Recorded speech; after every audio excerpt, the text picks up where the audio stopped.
Hi ಎಲ್ಲರಿಗೂ ನಮಸ್ಕಾರ. Welcome to my YouTube channel. ಒಳ್ಳೆಯ ಜನರು ನೋವನ್ನು ಅನುಭವಿಸುತ್ತಾರೆ, ಅದೇ ಕೆಟ್ಟ ಕೆಲಸಗಳನ್ನು ಮಾಡುವವರು ಸಂತೋಷದಿಂದ ಇರುತ್ತಾರೆ ಎಂಬುದು ಸಾಮಾನ್ಯವಾಗಿ ಎಲ್ಲರನ್ನೂ ಕಾಡುವ ವಿಷಯ. ಆದರೆ ಹಾಗೆ ಏಕೆ ಅನಿಸುತ್ತದೆ?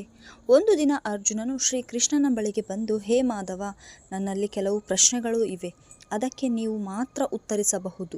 ನನ್ನಲ್ಲಿ ಗೊಂದಲವನ್ನು ಸೃಷ್ಟಿಸಿರುವ ಆ ಪ್ರಶ್ನೆಗೆ ದಯವಿಟ್ಟು ಉತ್ತರವನ್ನು ತಿಳಿಸಿ ಎಂದು ಹೇಳಿದನು. ಒಳ್ಳೆಯ ಜನರು ಯಾವಾಗಲೂ ಏಕೆ ನೋವನ್ನು ಅನುಭವಿಸುತ್ತಾರೆ? ಆಗ ಕೃಷ್ಣನು ಅರ್ಜುನನಿಗೆ, ನಿನ್ನ ಈ ಪ್ರಶ್ನೆಗೆ ನಾನು ಒಂದು ಕಥೆಯ ಮೂಲಕ ವಿವರಿಸುತ್ತೇನೆ ಎಂದು ಹೇಳಿದರು. ಇನ್ನು ಶ್ರೀಕೃಷ್ಣ ಹೇಳಿದ ಆ ಕಥೆಯನ್ನು ಈಗ ನಾವು ತಿಳಿಯೋಣ. ಒಂದಾನೊಂದು ಕಾಲದಲ್ಲಿ ಒಂದು ಊರಿನಲ್ಲಿ ಇಬ್ಬರು ವಾಸಿಸುತ್ತಿದ್ದರು. ಅವರಲ್ಲಿ ಒಬ್ಬನು ಉದ್ಯಮಿ, ಮತ್ತೊಬ್ಬ ಕಳ್ಳ. ಉದ್ಯಮಿಯು ಪ್ರತಿದಿನ ದೇವಸ್ಥಾನಕ್ಕೆ ತೆರಳಿ ದೇವರಿಗೆ ಪೂಜೆಯನ್ನು ಸಲ್ಲಿಸುತ್ತಿದ್ದನು. ಪ್ರತಿದಿನ ಬಡವರಿಗೆ ಆಹಾರವನ್ನು ನೀಡುತ್ತಿದ್ದನು. ಜೊತೆಗೆ ಸಾಕಷ್ಟು ಹಣವನ್ನು ಕಾಣಿಕೆ, ದಾನವಾಗಿ ನೀಡುತ್ತಿದ್ದನು. ಹೀಗಾಗಿ ಕಳ್ಳರು ದೇವಸ್ಥಾನಕ್ಕೆ ಹೋದರೂ ಕಾಣಿಕೆ ಹಣವನ್ನು ಕದಿಯುತ್ತಿದ್ದರು.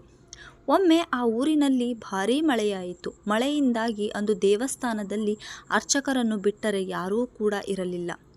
ಮಳೆ ಬರುತ್ತಿರುವುದನ್ನು ಕಂಡೂ ಸಹ ಕಳ್ಳನೊಬ್ಬ ದೇವಸ್ಥಾನ ತಲುಪಿದನು. ಸ್ವಲ್ಪ ಸಮಯದ ನಂತರ ಅರ್ಚಕನೂ ಹೋದ. ಕಳ್ಳನು ದೇವಾಲಯದ ಎಲ್ಲ ಹಣವನ್ನು ಕದ್ದನು. ಮಳೆ ನಿಂತ ನಂತರ ಉದ್ಯಮಿಯೂ ಕೂಡ ದೇವಸ್ಥಾನಕ್ಕೆ ಹೋದನು. ಅದಾಗಲೇ ದೇವಸ್ಥಾನದಲ್ಲಿ ಕಳ್ಳತನ ನಡೆದು ಹೋಗಿತ್ತು.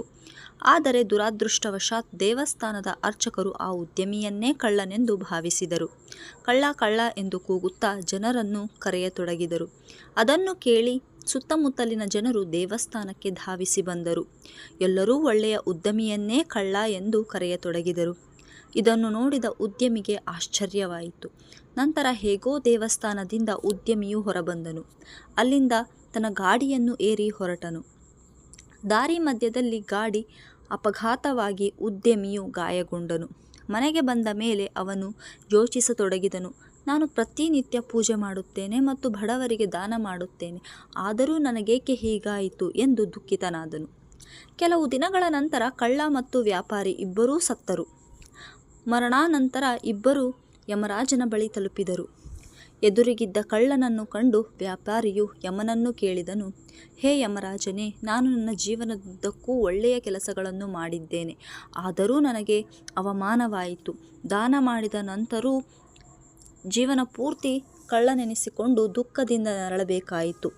ಆದರೆ ಈ ಪಾಪಿ ಕಳ್ಳನು ಜೀವನದುದ್ದಕ್ಕೂ ಕಳ್ಳತನ ಮಾಡಿಕೊಂಡು ಸಂತೋಷವಾಗಿಯೇ ಇದ್ದನು ಎಂದು ಹೇಳಿದನು. ಆಗ ಯಮರಾಜನು ಹೇಳಿದನು, ಓ ಮಗನೇ, ನೀನು ತಪ್ಪಾಗಿ ಯೋಚಿಸುತ್ತಿರುವೆ. ನಿನ್ನ ಗಾಡಿ ಅಪಘಾತವಾದ ದಿನ ನನ್ನ ಜೀವನದ ಕೊನೆಯ ದಿನವಾಗಿತ್ತು. ಆದರೆ ನೀನು ಮಾಡಿದ ಒಳ್ಳೆಯ ಕರ್ಮದಿಂದ ಅಂದು ನೀನು ಉಳಿದುಕೊಂಡೆ. ಈ ಪಾಪಿ ಕಳ್ಳನ ಜಾತಕದಲ್ಲಿ ರಾಜಯೋಗ ಬರೆದಿದ್ದರೂ ದುಷ್ಕೃತ್ಯಗಳಿಂದ ಅವನಿಗೆ ಅದು ಸಿಗಲಿಲ್ಲ. ಕೇವಲ ಕಳ್ಳತನ ಹಣದಿಂದ ಬಂದ ಸಂತೋಷವನ್ನಷ್ಟೇ ಅವನು ಅನುಭವಿಸಿದನು. ಆದರೆ ನೀನು ನಿನ್ನದಲ್ಲದ ತಪ್ಪಿಗೆ ನೋವನ್ನೂ ಕೂಡ ಅನುಭವಿಸಿದರೂ ನಿನ್ನ ಜೀವ ಉಳಿದುಕೊಂಡಿತ್ತು. ನಂತರ ಶ್ರೀಕೃಷ್ಣನು ಅರ್ಜುನನಿಗೆ ಹೇಳಿದನು, ನೋಡು ಪಾರ್ಥ, ಒಳ್ಳೆಯ ಕಾರ್ಯಗಳನ್ನು ಮಾಡುವವನು ಏಕೆ ನೋವನ್ನು ಅನುಭವಿಸುತ್ತಾನೆ ಎಂಬುದು ಈಗ ನಿನಗೆ ಅರ್ಥವಾಗುತ್ತದೆ. ಏಕೆಂದರೆ ಪ್ರತಿಯೊಬ್ಬರೂ ಅವರವರ ಕರ್ಮದ ಫಲವನ್ನು ಬೇರೆ ಬೇರೆಯಾಗಿಯೇ ಅನುಭವಿಸಬೇಕಾಗುತ್ತದೆ. ಎಲ್ಲ ಕರ್ಮಗಳಿಗೂ ಒಂದೇ ರೀತಿಯ ಫಲ ದೊರಕುವುದಿಲ್ಲ ಎಂದು ಶ್ರೀಕೃಷ್ಣನು ವಿವರಿಸ್ತಾ ಹೋಗ್ತಾನೆ.